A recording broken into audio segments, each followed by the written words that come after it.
Mardi, le 14 décembre 2021, la directrice de l'environnement et des changements climatiques, Mme Renilde Ndayishimiye, a procédé à l'ouverture d'un atelier de formation des techniciens frigoristes sur les bonnes pratiques en matière de réfrigération et climatisation avec les fruits des frigorigènes de transit. Elle nous parle de l'objectif de cette formation. Cette formation cadre avec le protocole de Montréal. Et le Burundi a ratifié le protocole de Montréal. Il s'agit de former les techniciens frigoristes sur la manipulation des équipements contenant les gaz.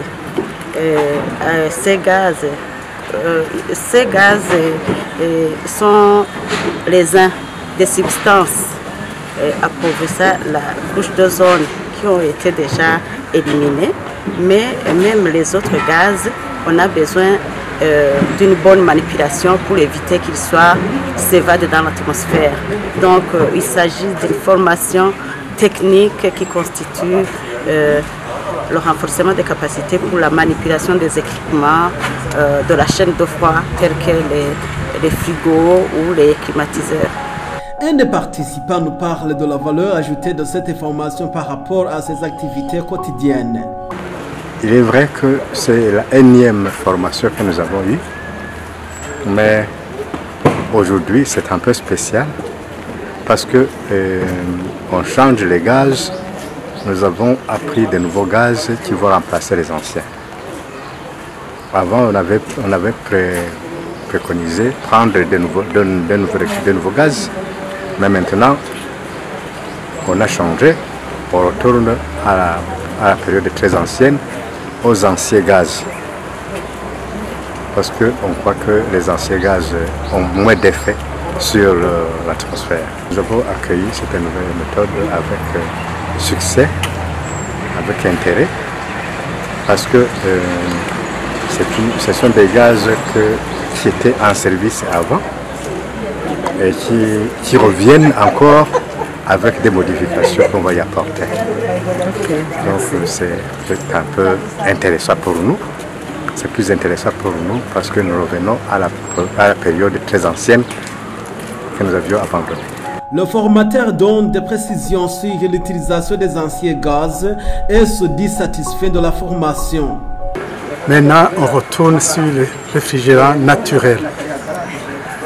Parce que le réfrigérant non naturel, non toxique et non inflammable qu'on utilise depuis les années 1930 se sont montrés polluants par rapport à l'environnement. Ce sont des gaz à effet de serre. Alors, avec les conventions internationales dont le Burundi fait partie, avec les conventions internationales qui unissent le monde pour combattre contre le changement climatique, ont décidé de les éliminer progressivement. D'ailleurs, c'est le résultat de l'amendement de Kigali qui veut éliminer les substances alternatives aux substances appauvrissant la couche d'ozone. Les substances appauvrissant la couche d'ozone étaient sous l'élimination, mais ils avaient été remplacés par les HFC. Ce sont des substances qui ne sont pas des substances appauvrissant la couche d'ozone, mais qui se sont montrées que ce sont des gaz à effet de serre. Alors, les gaz à effet de serre constituent un danger pour l'humanité, pour la Terre. C'est pourquoi on va revenir sur les substances naturelles, non gaz à effet de serre, non appauvrissant la couche d'ozone. Mais vous avez bien entendu que on a donné l'alarme sur l'utilisation et la manipulation de ces substances parce qu'ils sont inflammables. C'est ça le danger seulement. Oui. Sinon, les propriétés thermodynamiques, vous les rencontrez dans les deux. L'ammoniac, par exemple, est toujours en service, on l'a toujours utilisé. Même si chez nous, à Bujumbura, à la Baroudi, on utilise l'ammoniac. C'est un gaz qui est bon, mais qui est difficile à utiliser. Tout ce monde que vous voyez ici, ils n'ont jamais utilisé ces gaz. Parce que dès qu'on a on a inventé, on a découvert le CFC et le HCFC, c'était facile. C'est pourquoi on revient maintenant aux substances naturelles qui ne polluent pas l'ozone, non plus qui ne sont pas de gaz à effet de serre.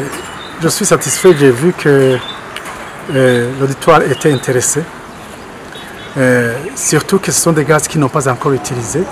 D'autres les utilisaient, comme le R600, mais ils ne savaient pas le danger qui court. Le R600 est utilisé surtout dans les frigos domestiques, mais comme c'est un volume très petit, il n'y a pas d'impact sécuritaire énorme.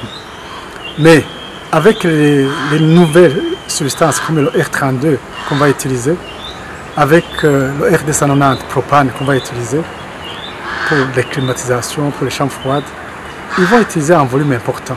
Ce volume important peut s'avérer dangereux. La concentration d'air peut provoquer des incendies.